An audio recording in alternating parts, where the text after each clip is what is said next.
Ffe tutuukirira mu Kristo Yesu mukama waffe, naye ng'okufuna Yesu Kristo mukama waffe tumufuna lwa kukkiriza, ng'era ekyawandiikibwa kigambye nti kubanga mwalokoka lwa kisa lwa kukkiriza.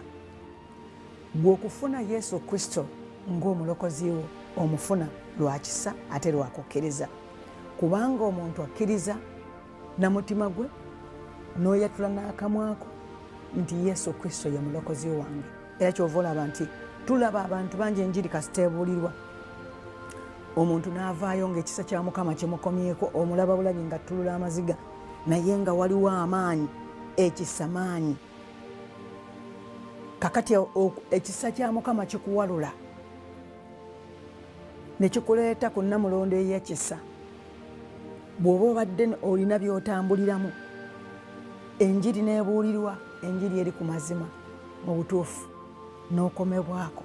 Ekisa kya Mukama kituwalula